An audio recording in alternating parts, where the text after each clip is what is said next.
Bonjour à tous, vidéo sur General Mills qui est à un très bon prix. Je regardais les warnings parce qu'il y a des petits warnings apparemment sur Guru Focus, mais pour moi il n'y a rien de trop grave.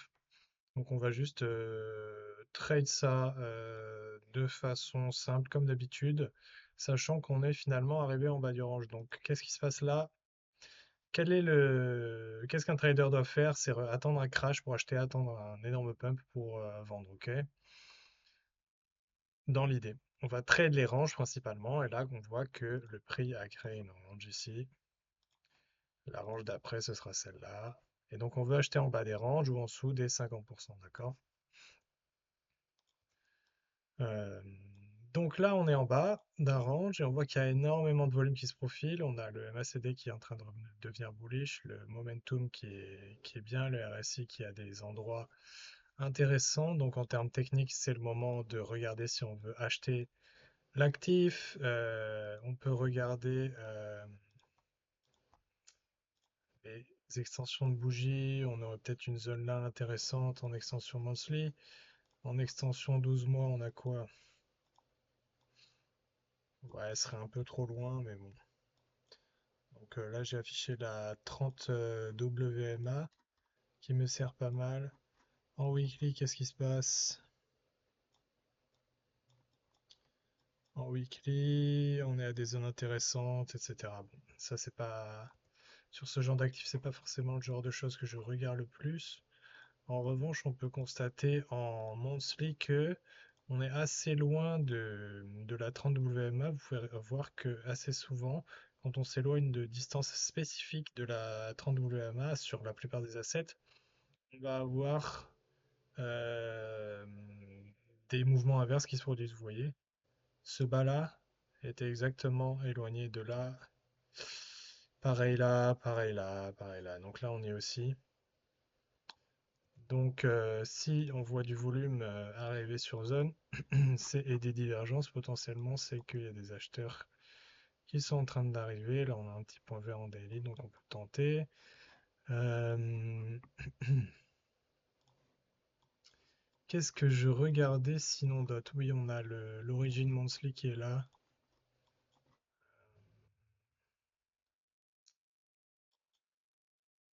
Et on avait le Yearly Naked Open ici, mais bon, ça m'étonnerait qu'il aille plus bas. Je pense qu'il a trouvé son bottom ce mois-ci. En tout cas, j'ai une alerte qui s'est déclenchée ici. Euh, on pourrait aller voir des choses intéressantes.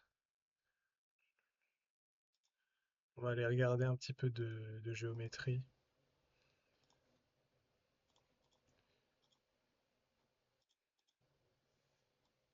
Donc là, je mets un angle de 45 degrés et je l'ajuste au top. Je prends un cercle. Et donc là, on a eu un petit pivot qui a joué, d'accord. Bon, le pivot n'était pas exceptionnel sur celui-là. Maintenant, voyons. Ok, pas grand-chose ici. En termes de ratio, si on se met en 618, qu'est-ce qui se passe?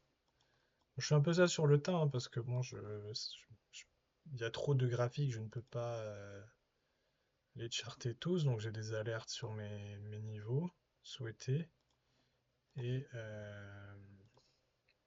et du coup, je me pointe et je regarde ce qui se passe. Donc on voit que le pivot ici avait marché. Quand on voit que dans le passé, les pivots ont marché,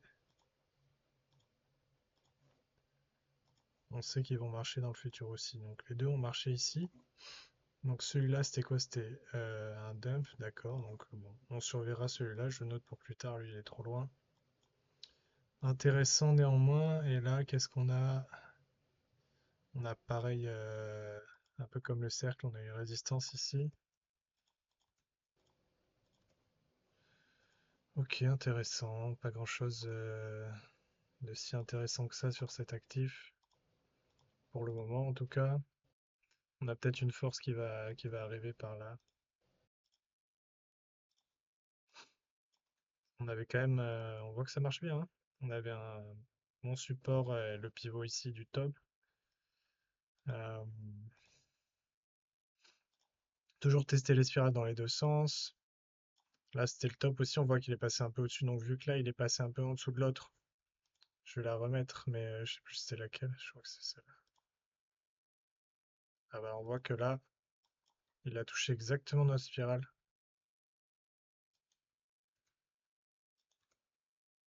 Intéressant, hein?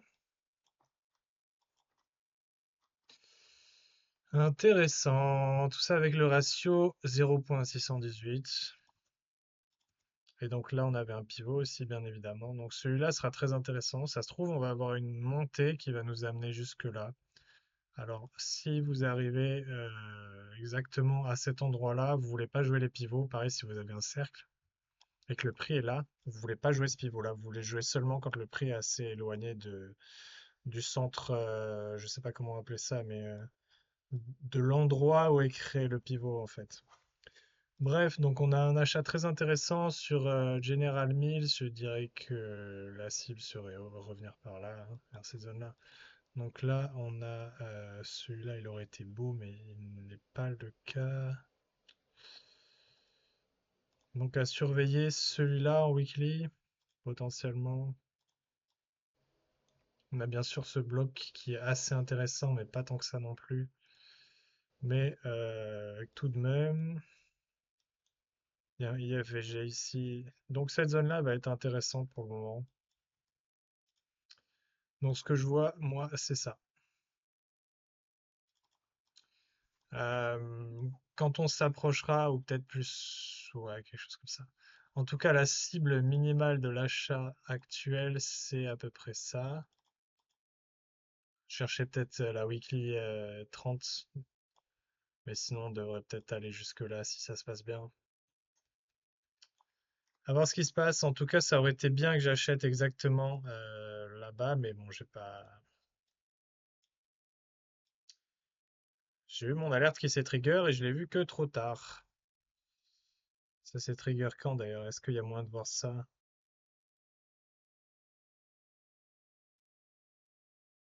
5 janvier.